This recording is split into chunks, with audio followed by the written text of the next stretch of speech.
Hello दोस्तों, आशा करता हूँ कि आप सब ठीक हो और अब सबकी इन्वेस्टमेंट अच्छी चल रही है। आज के वीडियो में हम बात करेंगे Lords Metal and Energy Limited stock के बारे में। ये कंपनी स्पॉन्ज आयरन को मैन्युफैक्चर करती है, साथ ही में पावर जनरेशन और माइनिंग का भी काम करती है। इस वजह से इसका रेवेन्यू ग्रोथ काफ़ी अच्छा है। इस वीडियो में आपको Lords Metal and Energy Limited के सारे डिटेल्स पता चल जाएंगे, जिससे आपको इसमें इन्वेस्ट करने में काफ़ी आसानी होगी। तो चलिए वीडियो को शुरू करते हैं। इस वीडियो में हम basic details, revenue breakup, future plans, chart analysis और फंडामेंटल एनालिसिस को डिस्कस करेंगे। बेसिक डिटेल्स में हम इंफॉर्मेटिव डेटा के ऊपर ध्यान देंगे और रेवेन्यू ब्रेकअप में हम कंपनी का एक्चुअल बिजनेस कौन सा है और कहाँ से कितने प्रॉफिट हो रहे हैं कंपनी को, वो सब डिस्कस करेंगे। उसके बाद फ्यूचर प्लान्स में कंपनी के ग्रोथ प्लान्स क्या है वो सब डिस्कस करेंगे और फिर चार्ट एनालिसिस, जिसमें चार्ट को डिटेल स्टडी करेंगे और लास्ट में हम इसके फंडामेंटल एनालिसिस पे भी ध्यान देंगे। तो इस वीडियो को स्किप करके ना देखिए। बेसिक डिटेल्स, कंपनी का मार्केट कैप 12,000 करोड़ के करीब है, तो आप इस कंपनी को एक मिड कैप स्टॉक मान सकते हो। करंट मार्केट प्राइस 278 रुपीज़ पे चल रहा है। बुक वैल्यू 3.97 रुपीज़ है। स्टॉक पी काफ़ी अच्छा है, 22.3। आरओसी और आरओई 36.6% और 47.3% का है, यानी रिटर्न ऑन इक्विटी काफ़ी ज़्यादा अच्छा है। डेट सिर्फ 50 करोड़ का है, यानी कंपनी अपना डेट कभी भी रिजॉल्व कर सकती है। डेट टू इक्विटी काफ़ी कम है, 0.29। प्रमोटर होल्डिंग 74.6% की है और डिविडेंड यील्ड 0.18% का है। तो आप देख सकते हो कि बेसिक डिटेल्स के डेटा में ये कंपनी काफ़ी स्ट्रॉन्ग लगती है।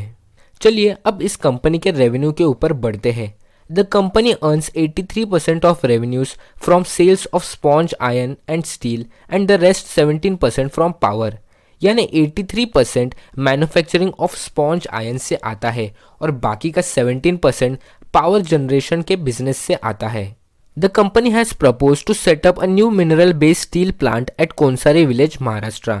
तो एक कंपनी का फ्यूचर प्लान है, जिसे हम आगे के स्लाइड में पूरी तरह डिटेल में देखेंगे। फ्यूचर प्लान्स, देखिए किसी भी कंपनी में इन्वेस्ट करने से पहले हमें उस कंपनी का फ्यूचर प्लान्स जानना बहुत ही ज़रूरी है, क्योंकि वही ग्रोथ के नंबर्स पे डिपेंड करता है। The company has plans to expand the production of Ghugus plant by installing induction furnace, rolling mill and submerged arc furnace. तो कंपनी अपनी जो कैपेसिटी है वो मैन्युफैक्चरिंग की बढ़ाने वाली है। Presently the company owns one plant in Ghugus, Maharashtra with capacity to manufacture 2,70,000 MTPA of sponge iron. तो कंपनी के पास 2,70,000 तक स्पॉन्ज आयरन को मैन्युफैक्चर करने की कैपेसिटी है, जो कि काफ़ी ज़्यादा होती है। It also facilitates a captive thermal power plant with a capacity of 30 MW of power. इससे हमें यह पता चलता है कि कंपनी के पास एक थर्मल पावर प्लांट भी अवेलेबल है, जिसकी कैपेसिटी 30 मेगावाट्स है। तो कंपनी के रेवेन्यू ब्रेकअप और फ्यूचर प्लान्स काफ़ी स्ट्रॉन्ग पोजीशन में चल रहे हैं। चार्ट एनालिसिस की तरफ बढ़ते हैं, लेकिन उससे पहले एक जेंटल रिमाइंडर देना चाहूँगा, जो भी इन्फॉर्मेशन इस वीडियो में प्रोवाइड हो रही है वो सिर्फ एक एजुकेशनल पर्पज़ के लिए है। इन्वेस्ट करने से पहले अपने फाइनेंशियल एडवाइजर से सलाह ज़रूर लें। आप इस चार्ट को ध्यान से देखो तो दिसंबर के बाद एक अपट्रेंड शुरू हुआ है। एक अच्छी खासी रैली हमें 170 रुपीज़ से 280 रुपीज़ तक देखने मिली है और आशा है कि ये अपट्रेंड और भी ऊपर जाएगा। तो हमें इसी अपट्रेंड का फ़ायदा उठाना है, लेकिन हमें सपोर्ट और रेजिस्टेंस को भी ध्यान में रखना है। फिलहाल तो 280 रुपीज़ का रेजिस्टेंस है और उसके बाद 310 रुपीज़ का रेजिस्टेंस है। तो आप इन रेजिस्टेंस को मार्क ज़रूर कर सकते हो। अगर स्टॉक नीचे की तरफ आता है तो 250 रुपीज़ का सपोर्ट हमें देखने मिलता है। आप इस ट्रेंड लाइन को भी यूज़ कर सकते हो अपने इन्वेस्टिंग प्लानिंग के लिए।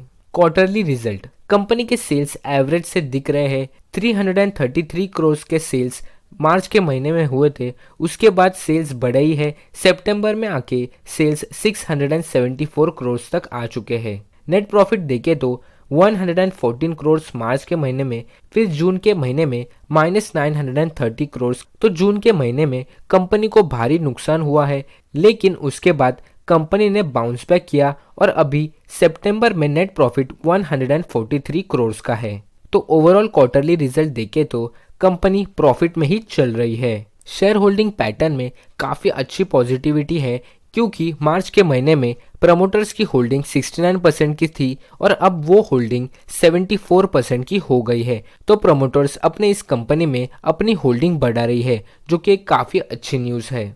पब्लिक के पास 25% तक होल्डिंग अवेलेबल है और बाकी की होल्डिंग फॉरेन इन्वेस्टर्स और डोमेस्टिक इन्वेस्टर्स के पास है।